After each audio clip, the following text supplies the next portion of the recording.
had a job to do, and my God, did we do it! On to Leicester we go. The Champions League looks very fucking likely. It's the Brighton match vlog, so make sure you stick around.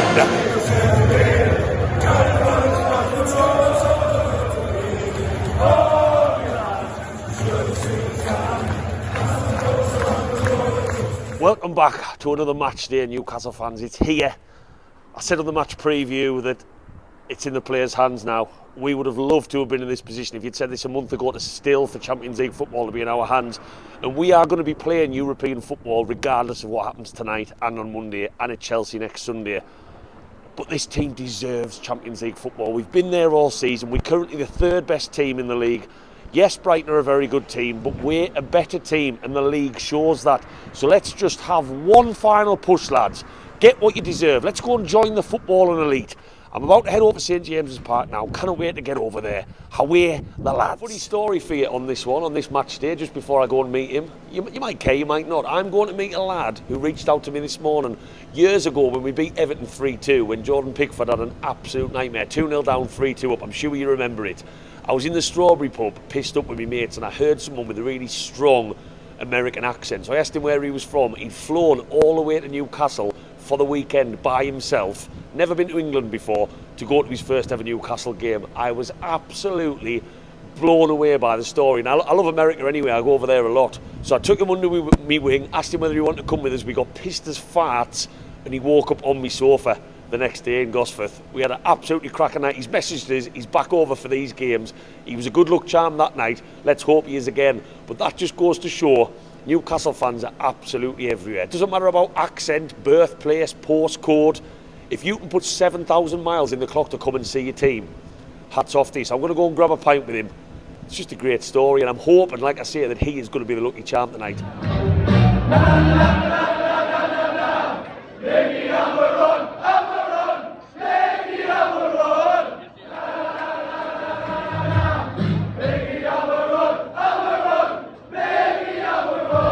In Wonderbar, I'm joined by Hans. As I've just mentioned earlier in this video, we met. Go on, I'm going to let you tell the story about how we met each other. Yeah, we met March 2019, Everton, Newcastle. When Jordan Pickford had the stinker. Yep. Down 2-0, came back 1-3-2. That was like the first time since like 2003. Unreal match. Met Matthew at the end of the match at the Strawberry, and we had a hell of a night. Jaeger Bomb City, and then even though he had a hotel, still woke up on my sofa, which was quite strange to wake up to the next day. Yeah, it was. I woke up a little confused, and one of the best days of my entire life. So the only match at St James's Park that Hans has been to was a 2-0 down, 3-2 win against Everton. So that's got to be a good luck charm. That has to be. Tell us. Because last time we spoke, when I first met you, you told me you'd travelled basically 7,000 miles for one weekend to watch Newcastle play, which is fucking incredible. Yep. Why do you support where are you from, and why do you support Newcastle? I'm originally from New Jersey in the US, and the reason I support Newcastle is, it's a little weird. I played the sport my whole entire life, and when I was like, 10 years old, watched the movie called Goal. Yeah. Santiago Muniz. Never had a club at that moment, and I watched that movie, and then I was hooked ever since. Awesome. And been absolutely in love with the club since, and never looked back, honestly. It's been a crazy ride from being the Premier League to the Championship, even with Rafa there. Like, it's just been an absolute wild ride, and I'll be here forever. Love to hear it, and obviously we were just talking about it inside the pub. Champions League, is it ours? A lot of work to be done. If we win today, I think we're in really good shape. I like to think we have it, but I don't want to get ahead of myself and jinx it. But I think we have a really good shot at it. It's in our hands, and it's crazy to think about it. If you look back to the beginning of the season, the idea of having Champions League in our hands was unimaginable. Everyone was hoping for top 6, right? That was European football is already confirmed. Yeah, exactly. And it was like everyone was hoping for top 8. we're already top 6 confirmed. We already have Europa League confirmed, and getting Champions League would just be, it'd be unreal. And just to clarify, we have had a conversation. Well, I'm going to warn him now. Hans knows not to use the word soccer too often when he's around these parts because he might get a slap in the face. I do my best. Yeah. Right, so last question on tonight's game. Brighton at home, really difficult one. What's the score going to be? 2-0 Newcastle. First scorer. Oh, he's unsure on that one. Callum Wilson will score the first one. Jonathan will score the second one. There you go. You've heard it here first, Mal. Good luck, champ. Right, team news is out. He's gone with Almiron, which I'm not that happy about. I would have preferred Murphy. He's gone with Isak and Wilson again. I still think that Eddie Howe feels like he doesn't have a choice. Maximin, I don't think is fully fit. Anthony Gordon hasn't really proved his worth yet. So I don't think Eddie Howe necessarily wants to keep playing them, as I've said on my match preview, but I think he knows he doesn't really have a choice. How can you drop any of them? Midfield picks itself. Joe Linton, Bruno, Willock, and our back four pretty much picks itself as well. We need a better performance from Bruno. We need a better performance from Willock from the Leeds game as well. Joe Linton, they've got a very good midfield. I'm starting to feel a bit nervous now, I am. But hey, we've got options off the bench, and with this 12th man as the crowd, let's get into these. One final push, let's get in that stadium now. How are you, lads?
Half time, and as them pictures just show, Mr. Dan Burn, the man from Blythe, the lanky streak of piss, 7'8", whatever he is, has just made half time a lot sweeter. 2-0, fucking happy days. That first half was better than what I could have expected. It really was. We were on top. There was only one team going to score. We didn't create that many clear-cut chances, but Brighton barely got a sniff. All of the ball. They couldn't cope with our high press. They were constantly surrendering possession because we were pressing on the goalkeeper. I don't know how many times he must have kicked it out, but we have been in their faces. And the 2 goals, yes, we've got a bit of luck with the first goal. And yes, Dan Burn, you beauty. Just before half time. That changes Eddie Howe's half time team talk. I think that second goal. And onwards and upwards now. Second half to come. The half-time pint tastes a little lot sweeter. Let's get into these in the second half and finish the fucking job. Champions League, it's still looking very likely. How are the fucking lads?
I'm just joined by Bill outside the stadium, who's kindly stopped to talk to us. As I've just said to him, I don't think any of us were fucking expecting that result. Bill, try and sum up that performance, and more importantly, really, at this stage of the season, that result. Yeah, well, if I can catch my breath. So you were just telling me your voice is gone. I know, my voice is gone. I've driven up from Somerset today. I'm not a local lad, but I'm here for the 2 home games. Happy days. I'm hoping we see it through. Happy days. And yeah, that first half, it was easy, wasn't it? I was literally on the edge of my seat the whole time. We were just all over them. They weren't out their half.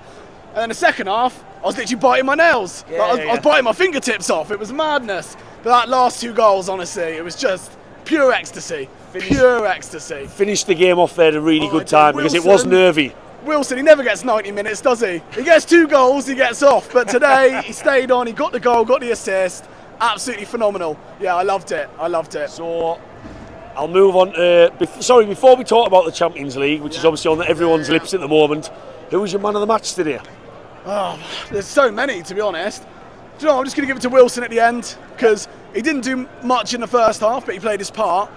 And then that breakaway and the composure to score, he obviously had another one-on-one, which he didn't take. But then at the end, when he got through, he turns back on it, nice. Played it into Bruno, perfect. Because he could have been selfish there. He could have. And I expect him to, you know, Wilson, he's a born goal scorer. Yeah. You expect him to, but he knows we need that result. He plays it to Bruno, game over. I think the only thing Wilson will be disappointed with in that game is that chance he missed at the end where he was pretty much clean through. I know. It was the same as his first chance, really, wasn't it? But he let that one go. But no, I'll give it to Wilson. I'm a big fan of Wilson.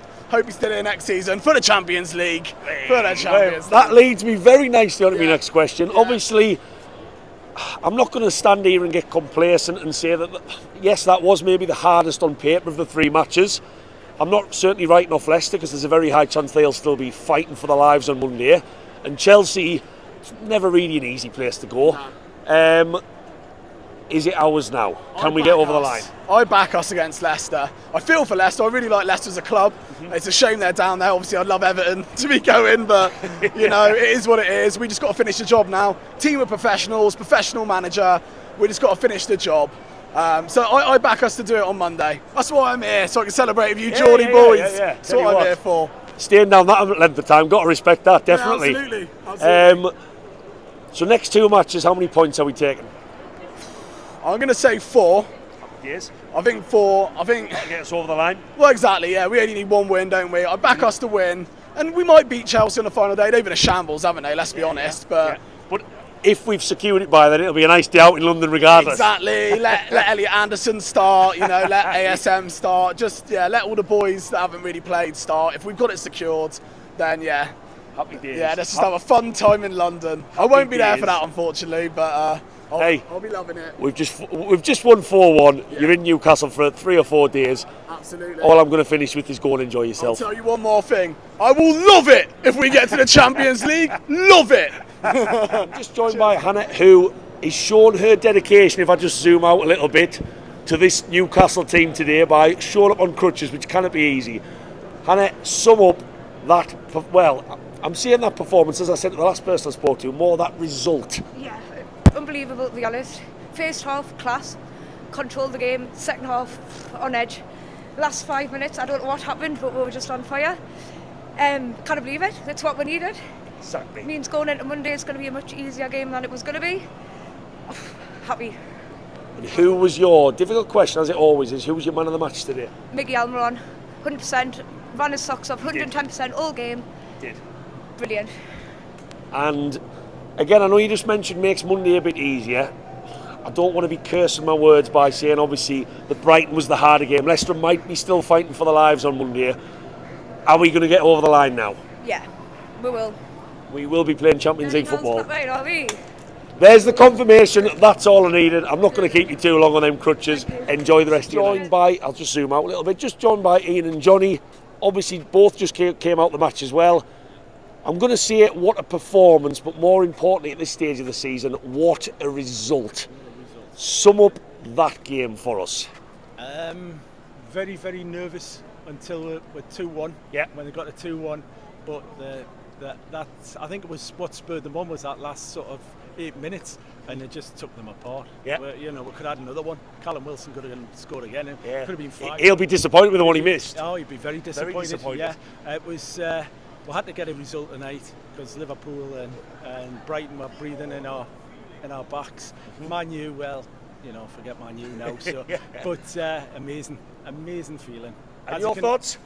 I think it was quite nervy at the start, but as soon as we got that first goal, we just went on and spurted on and got everything. I think when we got the first goal, we deserved that bit of luck, because as I understand, it was an own goal. I haven't watched it back yet. We deserved that at the time.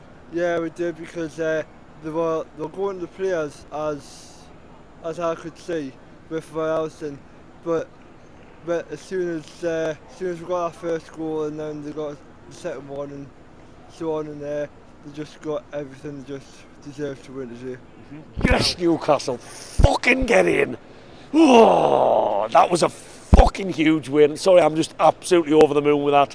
Just come out the stadium, just spoke to the fans as I always do. 4-1 Newcastle against what we were told was the hardest game of the three. People were talking about Brighton as if they were fucking Bayern Munich coming to Newcastle today, and they've been absolutely turned over. The Seagulls are flying home pretty upset. They're going to be doing plenty of shits on the people that they fly by on the way back, because they are going to be pretty annoyed with that one. Whoa, get in. Huge win, that. Absolutely huge win. And I tell you what, I watched a YouTube video from 442 about Brighton's style of play before this game, and it was interesting how they prefer teams to press them, and they wait for that press. Lewis Dunk's had the most touches out of any Premier League footballer this season, because they play around with it at the back. They wait for teams to run out, wait for that gap to open up from someone moving out of their position and take advantage of that. And I watched it, and that's exactly what they did. But I tell you what, they couldn't cope with the aggression and the intensity of our press. That's what they wanted, but they couldn't deal with it. And we put them to the sword in the first sort of 10-15 minutes in terms of them not being able to get out their box.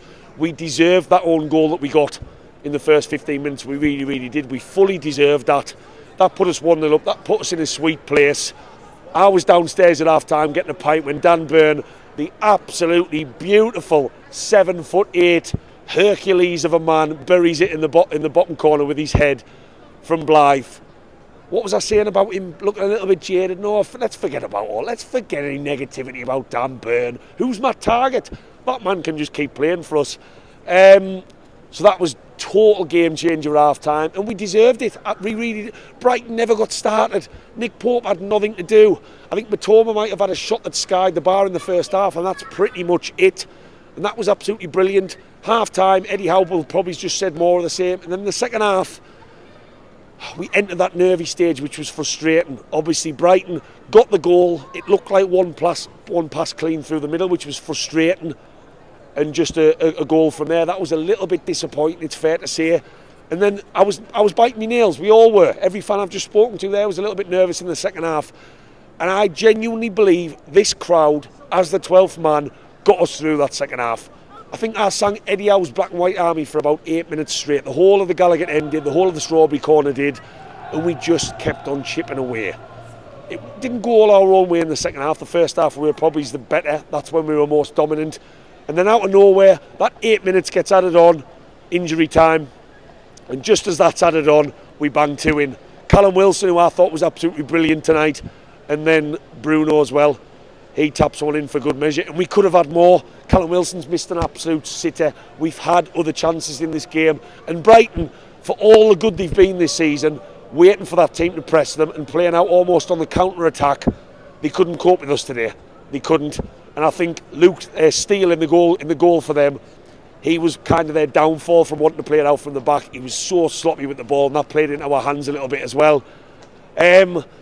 Almiron, I said before the game I wasn't too happy about him being in. I will happily stand here and say Almiron today was absolutely brilliant. I'm not denying that he's absolutely full of legs, but today he was putting his foot in, tackling, aggressive, pressing. His pace was incredible, and he was just all over the place. He really, really was, and I think he has to be my man of the match. Second behind Joe Linton. Joe Linton had that aggression that I talked about in the preview that we needed tonight.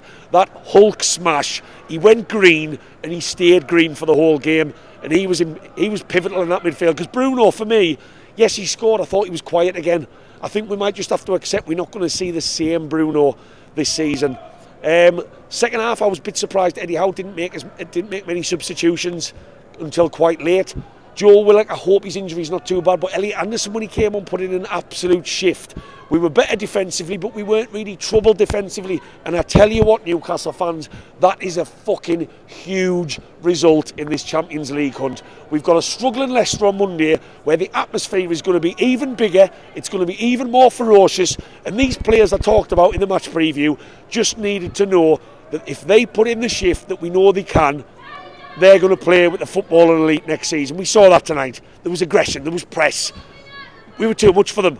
And St James's Park was the fortress we've seen most of this season. One more time, lads. One more time like that, and we'll get over the line. We'll be able to go to Chelsea, enjoy the sunshine, and just go from there. Newcastle fans, if you've liked this match vlog, drop down, give us a little like, because all this editing makes it worth it. Give us a subscribe, and we'll touch down for a match vlog, probably a match preview before that Leicester game on Monday. Last game of the season at home, 2 more matches to go. It's still in our hands, which is incredible, and we've just destroyed one of the teams people were talking about as the banana skin that was going to lose us Champions League. Never lose faith in this team, Newcastle fans, because they are fucking incredible. Enjoy the rest of your week. Away the fucking lads.